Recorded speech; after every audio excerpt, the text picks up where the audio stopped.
You want to talk about the game of the year? Look no further than Williams-Brice Stadium. Back and forth battle, moments of momentum shifted for hours on end. You felt everything in this game. Heartbreak, must-see moments.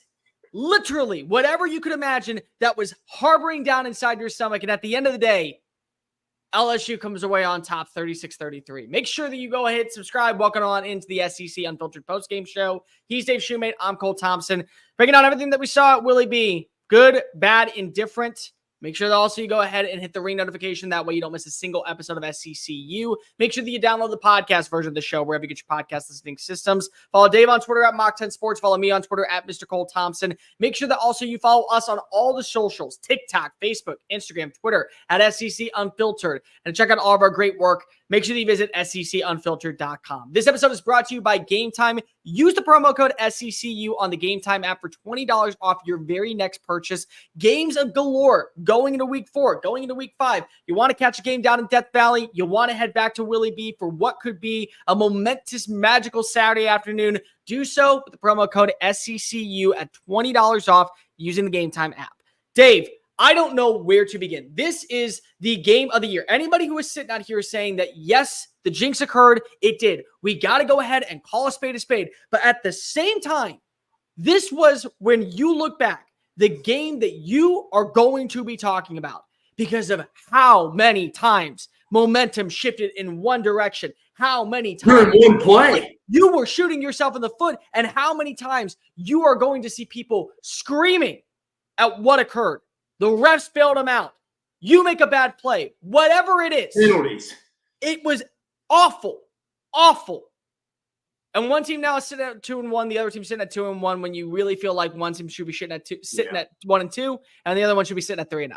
No, Cole, you said it best to start right off the show. Where do you begin? I mean, you could probably on both of these teams by themselves. I mean, obviously, this is something we went into this game. LSU definitely needed it more. Like, they definitely needed more. I thought it was just a good opportunity for South Carolina. South Carolina still has some games in front of them. They're going to have an opportunity to go win. But LSU needed it. From a Brian Kelly, year 3. He always says, judge me on year 3. He's had success at Cincinnati, Notre Dame in year 3. He needed this. Couldn't start off 1-2, 0-1 in league play. It started off as bad as it could have happened. 17-0 right off the bat. The middle 8, though, was critical for LSU bouncing back and scoring right after that turnover. When they went down 15, they cut it to 8. I mean, obviously, the missed snap, as you said, Beamer ball, the bad snap on the extra point. Them cutting it to 8, getting I think the difference in the game, Cole me because LSU deferring. Almost was just starting the ball in the second. Granted, there was a lot of penalties, mistakes, but that kind of helped them. South Carolina, I mean, there was combined 375 yards rushing in this game. I mean, there were holes to be found. Raheem Sanders. I mean, for LSU, you had Durham, the true freshman, rolling up 98 yards and 2 scores as well. Chris Durham, man, you're right. Well, you could go a number of different ways. I just felt like this kind of goes back to, we say it a lot on this show, at least I do. South Carolina left a lot of meat on the bone early in the first half. And again, Lenore Sellers was going down. I thought he looked pretty comfortable. Again, the stat line's not going to show it. He missed some snaps. Me and you were texting on the side. I think you were even like, yeah, if it's a riding Robbie Ashford majority of the second half, I just don't feel comfortable in them getting the win, which, I mean, I think that's fair. But, man, that was a much-needed win for LSU. South Carolina, you're going to be sitting there talking about, man, what if we were 3-0 right now? But again, though, I mean, combined 16 penalties between both teams. I mean, South Carolina had 13 penalties for 123 yards. LSU had 2 turnovers. South Carolina had 3. Both teams had critical turnovers. The ones the fans going to be talking about, me and you were doing a live reaction in the middle of it, Cole. Me and you talked about it off the air. Was the pick 6 called back because of the blindside block on Garrett Nussmeier? I saw someone talked about it. I'd have to go back and really see it, but I was talking to Cole about it. I saw it on the replay. Garrett Nussmeier did look like he was trying to engage in the tackle, which obviously he should. He should try to stop the pick 6. Maybe a soft call, but I think it was probably written as it was is the rule. I think you don't like the rule. I think it was called correctly. It is the rule. It's just I could see people not really liking that rule, and I would understand that. But you're right, Cole. I'm fired up to hear what you got to say about this. You could go in a number of different directions about this, but hey, LSU season stays on the tracks because I think it would have went off a little bit if they'd have lost this game, and it started off bad. But hey, give Brian Kelly and his staff credit. And that team credit. They battled. Garrett Nussmeier got away with a couple mistakes. LSU wins though, and they should be. Me and you talk. They should be. They get South Alabama and UCLA before a bye week for Ole Miss. sets up a massive game in Baton Rouge like we were expecting. Let's start off with how this game began. Lenore Sellers set a tone. I think that even though you did see offensively South Carolina get the football, he delivered.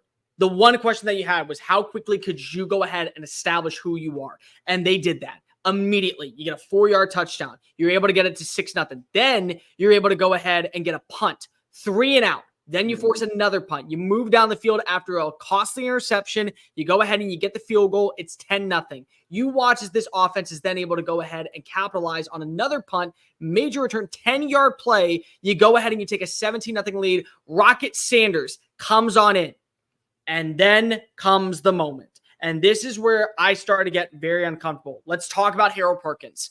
Harold Perkins is not going to get enough credit because of when you think about it, he did not get a sack in this game.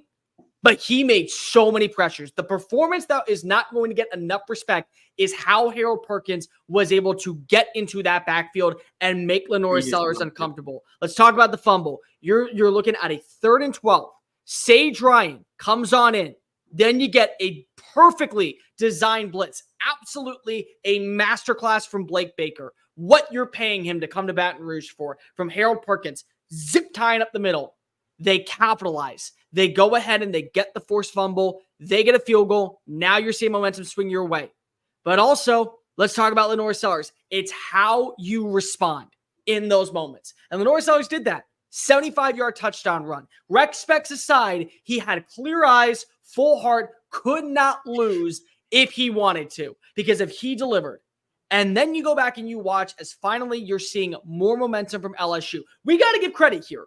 As much as South Carolina found ways to fumble multiple opportunities, and we can talk about the refs because the refs are a factor in this game. You have to give credit to LSU. They stepped up on multiple opportunities. Think about this. Chris Hilton has still not played, and you're watching as now we get to talk about a newcomer that steps on up. And it isn't CJ Daniels, and it isn't Xavion Thomas. It's Aaron Alexander. It's Aaron Anderson. Think about this for a moment.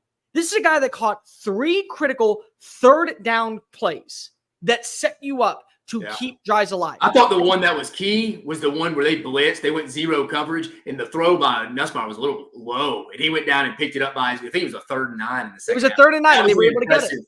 That was impressive. And then I think that one of those was just a great ball by Nuss. They were able to get it, and that's where you got to kind of start. And then, of course, now we got to talk about what happened. Momentum shift. I'll be completely real. Robbie Ashford, tip of the cat to you, man. You came in there and you proved me wrong. You made this thing interesting. Rocket Sanders, I said there was going to be a breakout game. This was the moment. This was the moment where you finally got to see it. They were able to do it. And honestly, for me personally, I'm going to be completely transparent.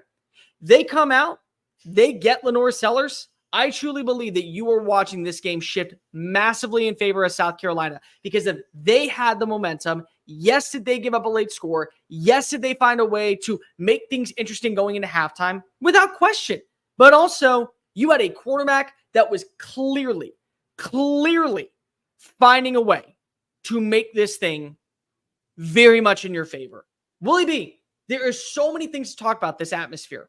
Early kickoff. I said in the preseason, this was a game where if you do not go and deliver on your bells and whistles, you do not go and have a perfect performance, watch South Carolina, regardless of what happens in Kentucky, regardless of what happens in Old Dominion, they're going to make you earn that win. And they did. But also, careless penalty after penalty, sloppiest performance I've ever seen. You are going to see more slop than you will see inside of a high school dance from a 16-year-old. Watch this for a minute. 13 penalties for 123 yards for South Carolina. 9 penalties for 75 yards.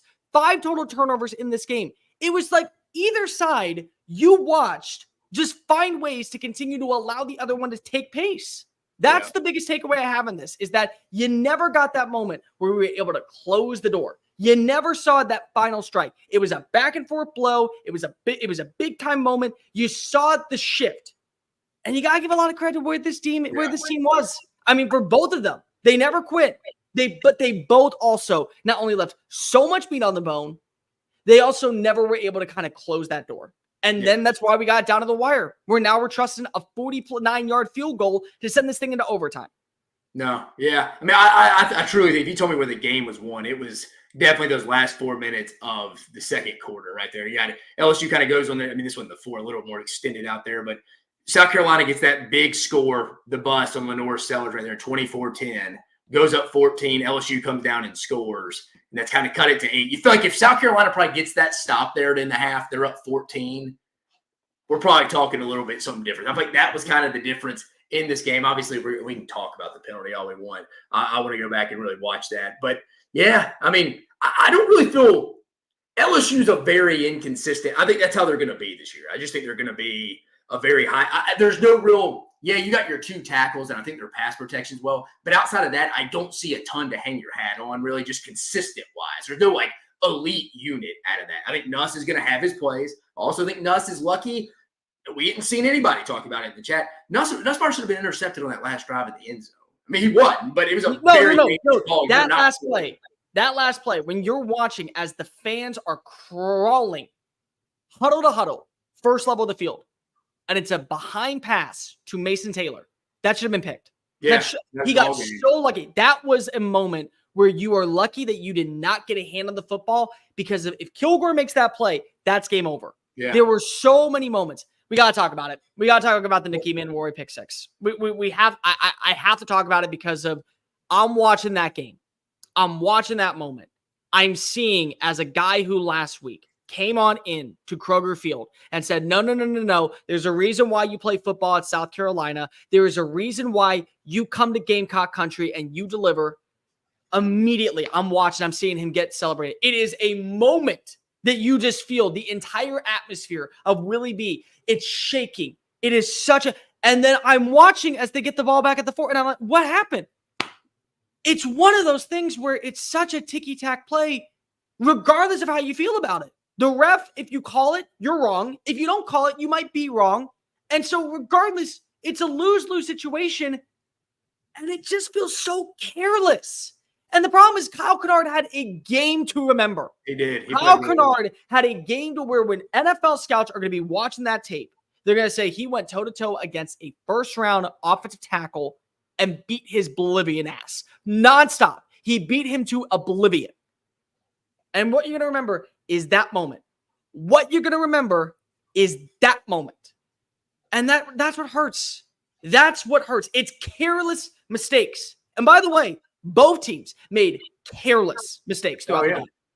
It was somewhat, you could term it definitely a sloppy game. Again, you feel bad for South Carolina because, again, I thought, I'm with you, they fought their tail off. You could have had a little bit of a tank momentum standpoint when it looked like Lenore Sellers. I mean, obviously it was gimpy in the second half, but went out for the game. You put Robbie Ashford in. Both teams, you're right, they overcame adversity through different times of the game, which in college football is why we all love it. It's like such a swing of momentum in college football. Like, I mean, sports in general is momentum, but like this was fun watching teams, LSU getting a 17-0 hole, overcome that, come back, fight their ass off. They're in one possession game, get the ball to start the second half. South Carolina's driving, they score before the half. Oh, shoot, their quarterback rolls his ankle, gets his ankle rolled on. Robbie Ashford comes in. They overcome that. They stay in the game. You like seeing that again. I'm not any more down on South Carolina than I was last week. I still probably feel the same with them after this. And I still feel the same about both these teams. I think LSU's still kind of in that 8-4, 9-3 range. Consistency with them. But I think they're just in the locker room right now. Equipment staff loading everything up. They're getting their post-game meals. I think they're just like, guys, we survived in advance. It's like an NCAA tournament game, dude. We're going to go back. We're going to correct our stuff. Lord knows we have a lot to correct. But you know what? Today, for 24 hours, we saved our season. We're now 2-1. We got 2 weeks. UCLA is not a very good football team to get them home. South Alabama, I know they put 80 on Northwestern State, but still not a great football team. They should handle business. You get a bye. You essentially get 3 weeks to kind of start not getting ready for Ole Miss, but that's your next one where you're on the next big stage, your first big home game of the year you need to take advantage of. Some other things that you want to talk about, LSU just continuing to misfit in the run. I think that's going to be a thing all year. That's not a Blake Baker. It's not a Bo Davis thing. That's just, I think that's who they are, a little bit personnel-wise. LSU's that team. I was texting a guy that actually used to work at South Carolina. Me and him were talking. He's like, dude, LSU could give up a score from anywhere. They could be on the 1 yard. They could be on the opponent. They could be back, have the team backed up on their 1. They could let a team run for 75. But it wasn't. The second half, Rocket busted the 1 for 75 too. It put them up. And then South Carolina, again, I still think the front's good. Secondary probably wasn't as locked down as we thought last week again. But I think to be fair to Kentucky's receivers here, I think Kentucky does have pretty good receivers. They just don't have anybody who can really distribute the football. And obviously, Garrett Nussmeier gives LSU Kyron Lacy. You mentioned it. I think two key guys here, Cole. You mentioned one of them. Guys that were kind of key for LSU in winning this game under the radar. Caden Durham and, like you mentioned, Aaron Anderson were two dudes who stepped up. Let's talk about Kalen Durham at this point. What happened in the first two games to where Brian Kelly thought not to utilize this kid is mind-boggling, because now we're talking about him potentially being 3-0. If you start to establish a run game, and I get it, John Emery goes down. John Emery, you bring him back. John Emery had that hot hand against USC, yeah. But you get Caden Durham ball. I mean, 8.9 yards per play. It felt like he was covered in just sticky. In grease, and it was just slipping and sliding all across the field. They couldn't tackle him. That was the big thing that I looked at this game. They let him get on the edge. And how many times? Out. But it wasn't just the edge. It was also when they got him at the line of scrimmage, he would slip through their body. He would. Oh no, that's what I'm saying. And he would wiggle through and fall forward. Those are the and immediately just go out to the outside corner for a pickup of 8, pickup of 9, pickup of 7. And then when they try to go ahead and have him up the middle, you still saw it. Joshua Williams gets the game-winning touchdown, but the reason why you were able to have anything on the ground was because of Caden Durham. And moving forward, that's your guy. In my opinion, that is your guy.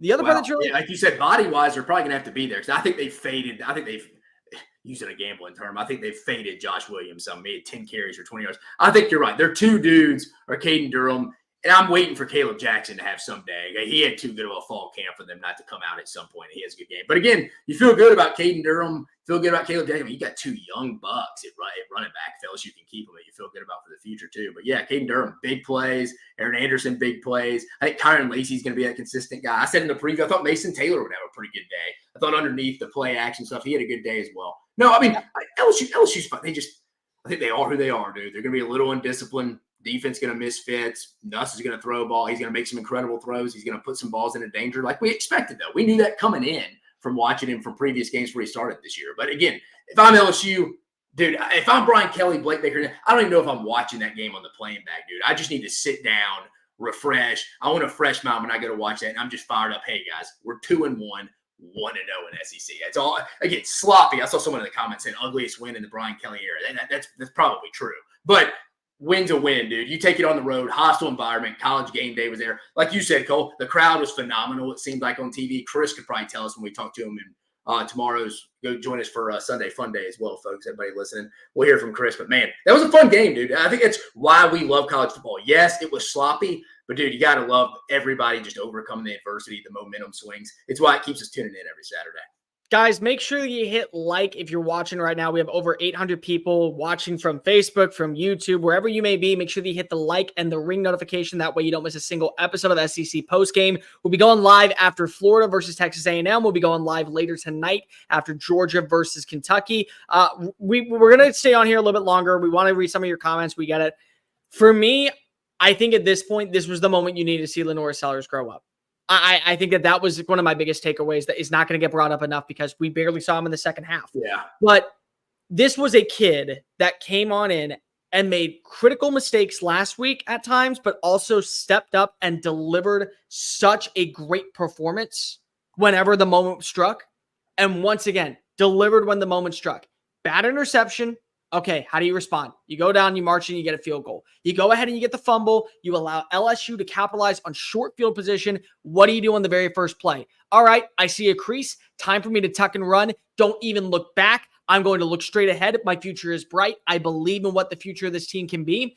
Lenore Sellers, to me, impressed so much because of just his maturity in practice from a week ago. He also was able to hit on multiple explosive plays. I think that that's one of the big things that you take away is that on the explosiveness, there's a moment to where you say to yourself, okay, it's only going to get better from here.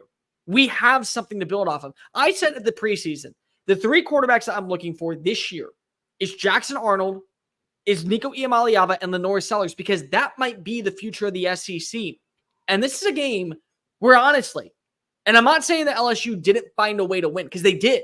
Yeah. LSU found a way to win, and they found a way to capitalize on their moments. But this is a game where I truly believe that if Lenore Sellers does not leave in the third quarter, it's about to become an ass whooping. You're about to see momentum shift. You're about to see a quarterback who has been pegged as somebody who can be the long-term answer for Shane Beamer, as somebody who believes in the future of this organization, of Gamecock culture. He eats, lives, and breathes South Carolina football. He does everything right. I feel like that this is the moment where you're going to see him come back and deliver that time. But also, we can't talk in what ifs. We have to talk about in what was. I will say the one thing that I keep my emotions intact for the most part. I'm a true college football fan. I love everything about this sport. And at the end of the day, I saw a good game. But Robbie Ashford is going to give you 3 must-have plays. 3 moments where you just go, that is what you want to see. And we're not going to talk enough about the Bennett offensive pass interference, which again, ticky-tacky, but the DeLeon Van Campbell catch, the catch downfield, and you have now the momentum to go score. And that's what I'm talking about with the careless penalties. And that's what I'm talking about with the moments where you shoot yourself in the foot. And that is where I talk about it just hurts you if you're a South Carolina fan, because yes, the Nicky Emanwari pick 6 callback is going to be something that you hold on to. The Kyron Lacey catch that probably could have gone either way. And if it was ruled an incompletion, it probably would have stayed an incompletion. Whatever it is, you still found ways to shoot yourself in the foot. You feel confident moving forward. I believe that this is now a team, once again, the biggest wild card in the SEC. I stand on that. You tell me something happens, you tell me that something occurs, absolutely it's going to go that way. But how many times did you watch as this team shot itself countlessly? The horse collar tackle. Yeah, our guy, I was about to bring that up. In the first half, he brought up they get off the field there if that doesn't happen. That's a new rule this year. It's a pick 6. Again. Yeah, it's a pick 6. And those are the moments where, again, we can talk about the plays that went against you, but how many times were there plays that you went against yourself? Yeah. That's it. We talk about it. More games are lost than they are won. I think some people have a hard time accepting that, and it's true. I mean, like, again, both these teams, the loser of this game would have felt like they left a lot of meat on the bone. They could have lost the game. South Carolina's probably sitting there like, man, we still had a chance with Robbie in at quarterback. I'm with you. I think if Lenore Stellar stays in the game, South Carolina wins this game. I'm with Chris, you. what are you talking about? Ashford sucked. No, we're not saying that. We're saying that when there was a moment, the Campbell catch downfield, gain of 30.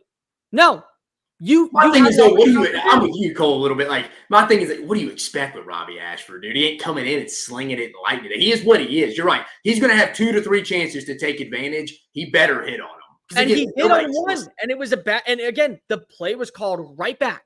So you shot yourself. That's what it came down to for me. What I will say is that number one, the reason you fall in love with college football is for games like this, where you don't know how it's going to end. You don't know what's going to happen, where you do watch as the team rally. And I will give a huge testament to South Carolina. They rallied so fast when Lenore Sellers went out. And they said, fine, defense, we got to step up. We will. Rocket Sanders, you're a veteran of this team. Time to act like it. We're going to do so. 75-yard touchdown. You watch as this team is able to make plays. You watch as, again, bad snap. Garrett Nussmeier's not paying attention. Freshman phenom, Dylan Stewart, who's right there catching the football and giving you exceptional field position. Who's doing that? Kyle Kennard coming on in, living up to being that guy from Georgia Tech that you see. You feel confident if you are a team like South Carolina. But also, you say to yourself, what could have gone different? There are so many things. You can blame the refs, but you can also have to blame yourself. You do. There were multiple plays where you shot yourself in the foot. That's just the bottom line. And there were multiple plays where, again, you also look exactly at how that play happens for LSU. That's also they shot themselves in the foot. They did. Both these teams found ways to where they could have gained momentum. Special team on all three levels of football, on all 3 sides of football. Special teams for both teams made some plays. They didn't make plays, offense and defense. And so how about this over just getting crushed, Cole? I can't believe it. Dude, I thought that was 69. The over-under was 50. To me, that is where I was 100%. I took South Carolina plus 7. I had them getting the upset.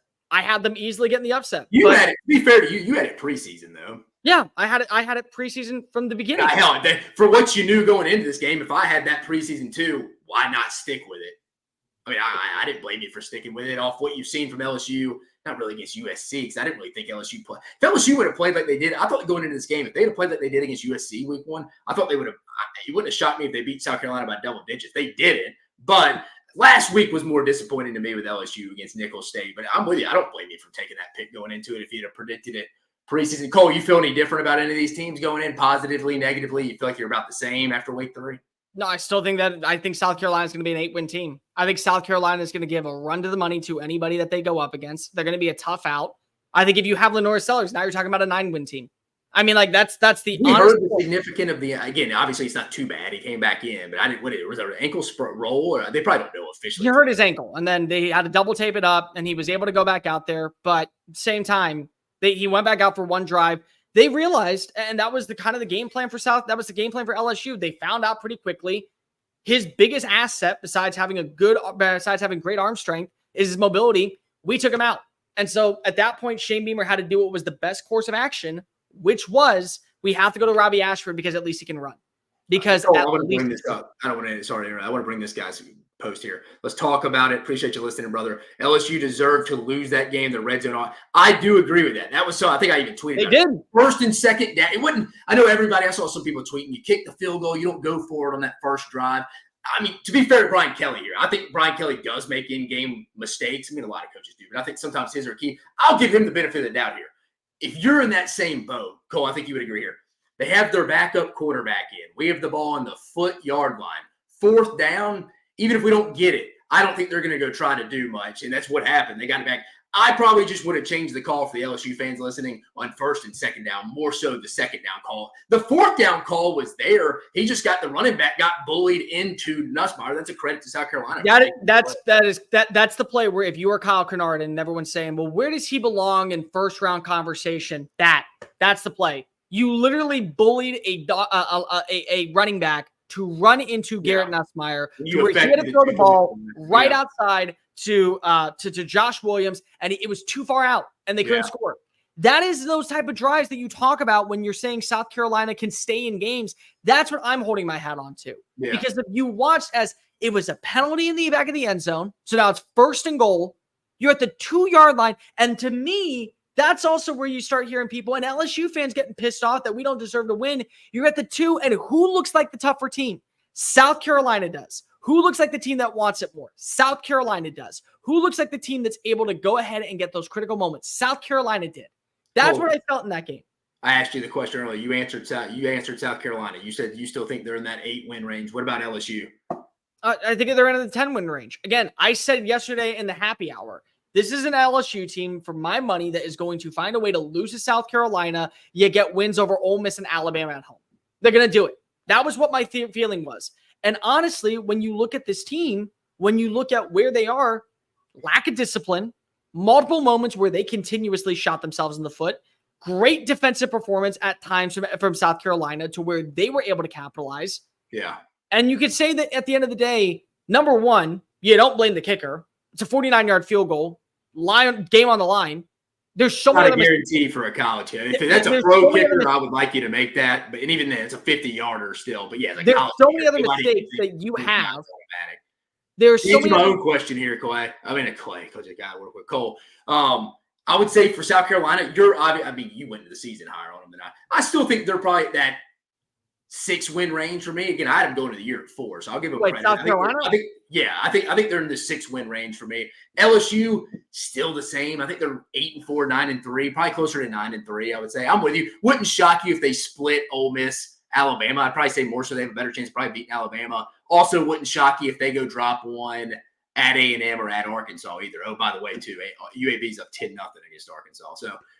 It's saying that I still feel about the same I do heading into this week. Again, I wouldn't totally outside of the penalties and some of the dumb mistakes, which again, I'm like you, I think they can be corrected. I think a little bit. I think that's just LSU. It's kind of been like that with Brian Kelly. Special teams blunders all the time. I think it's just kind of who they are. But I think South Carolina, you're right.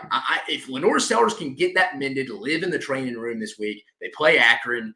Don't overlook them. We see the MAC. They've caused team hell. That's a trap game for South Carolina. Beamer and them need to get that. Joe Moorhead and them can coach now. I think he gets a terrible rap from Mississippi State fans. What, Joe Moorhead? Yeah. Moorhead's a fine coach. I mean, that's what I'm saying. Mississippi State fans give him a ton of credit. He underachieved a little bit in 18 with them. But again, they went to bowl games every year, and he was undefeated against Ole Miss. What the hell else do you want at Mississippi State? But to my point, he's the head guy at Akron now.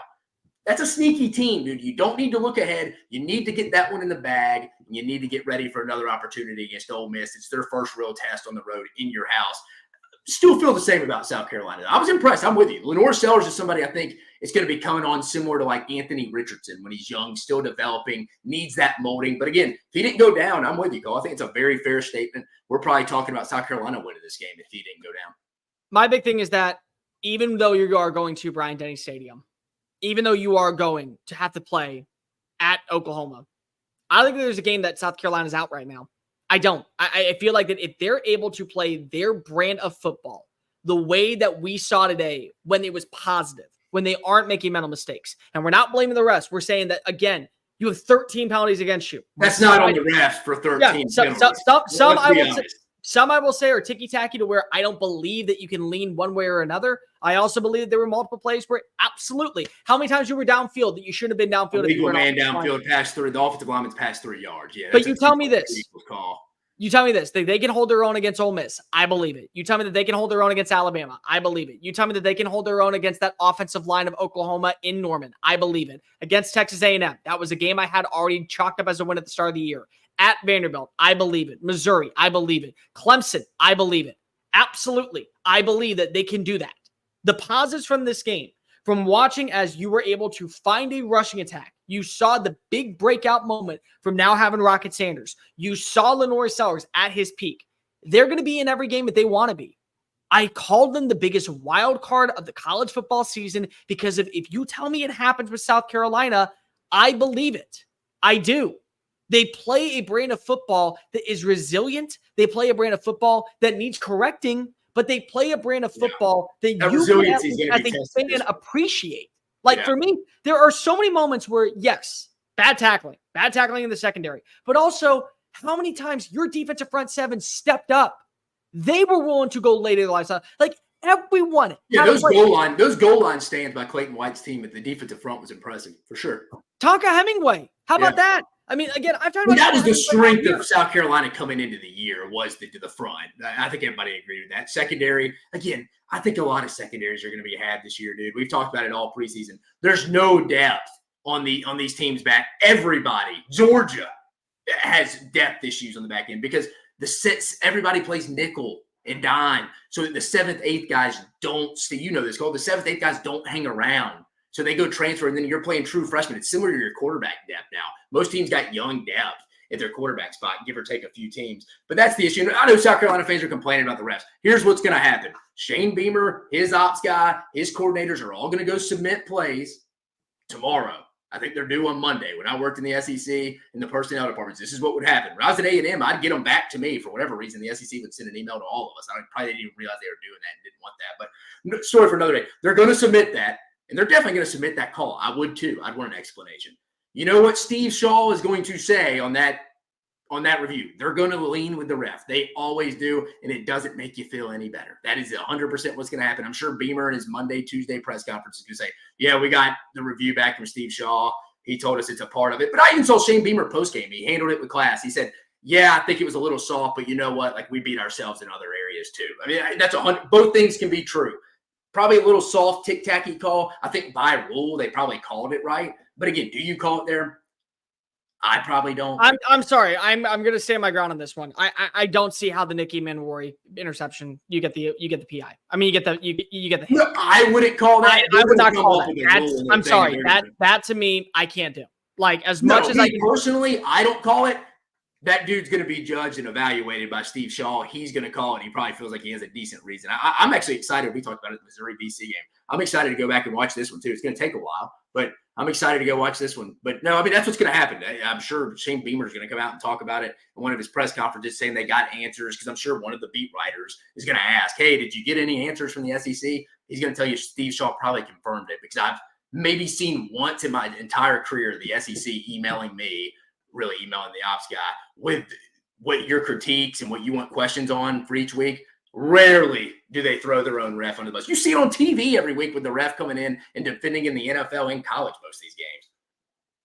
I don't know. I mean, again, we can sit here and go back and forth and talk about it. But for me, the Nicky Manwari interception should have counted. When you are a quarterback and you make a play and you start. You're engaging on the tackle. You are engaging. And that is where I have a problem with the refs. I can say that there are other plays. Again, I saw someone in the comment section explain the offensive pass interference on Bennett. I'm going to have to go back and watch it. To understand where you come from. But it's clear as day, we're doing a live stream. We have the games on. Guys, when we're doing this every single day, when we give you the live streams, we have televisions playing in the background. We're paying attention to the games. I'm watching that. There's no moment in Garrett Nussmeier throwing that interception to where he is a defenseless player. You immediately get that play.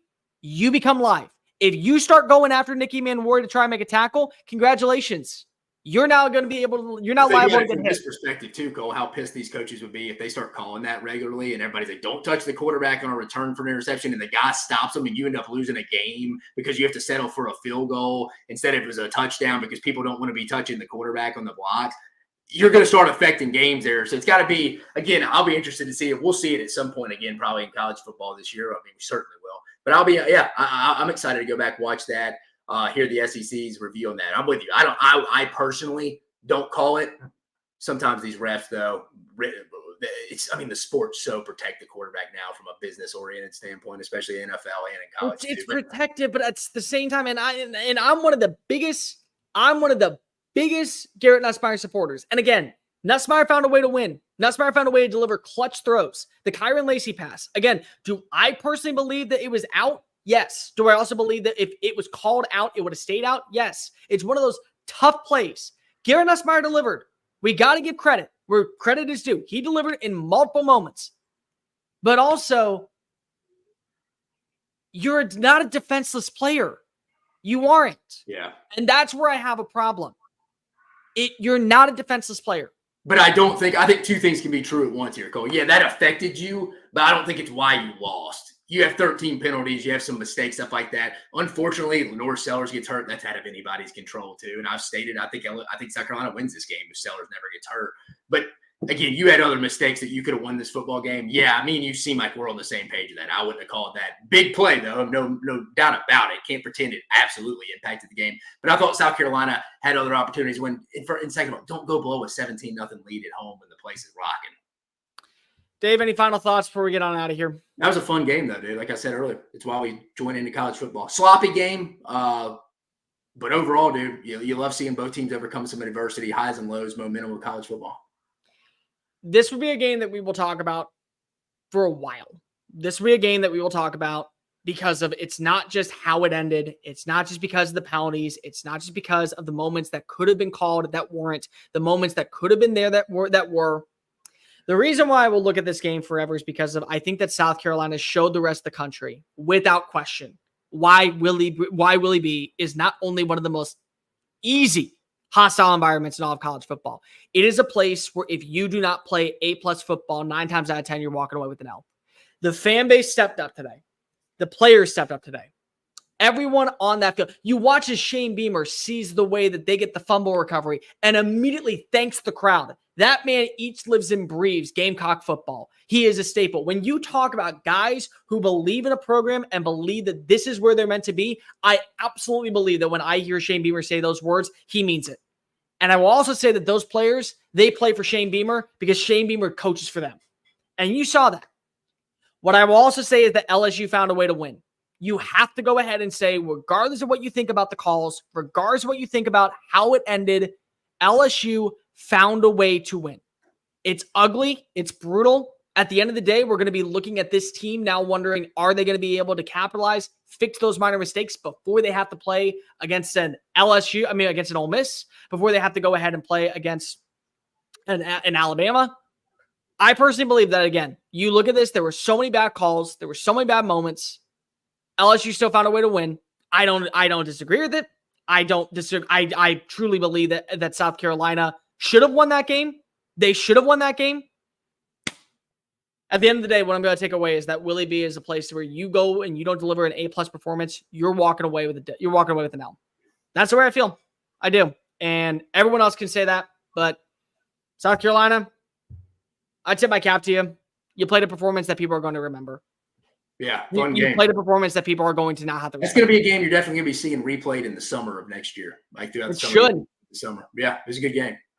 Like, rate, review, subscribe. Make sure that you're following us on all the social media channels. Follow me on Twitter at Mr. Cole Thompson. Follow Dave on Twitter at Mach10 Sports. Make sure that you also go ahead and download the podcast version of the show. Make sure that when you hit subscribe, you also hit the ring notification. We're going live after Florida versus Texas A&M postgame. We're also going to be going live later tonight after we watch Georgia versus Kentucky. Make sure that also you are downloading the podcast version of the show and check out all of our great work found at secunfiltered.com. For Dave Shumate, I'm Cole Thompson. Tigers get the win. You watch South Carolina deliver a performance to remember. At the end of the day, go ahead and argue amongst yourselves. Later.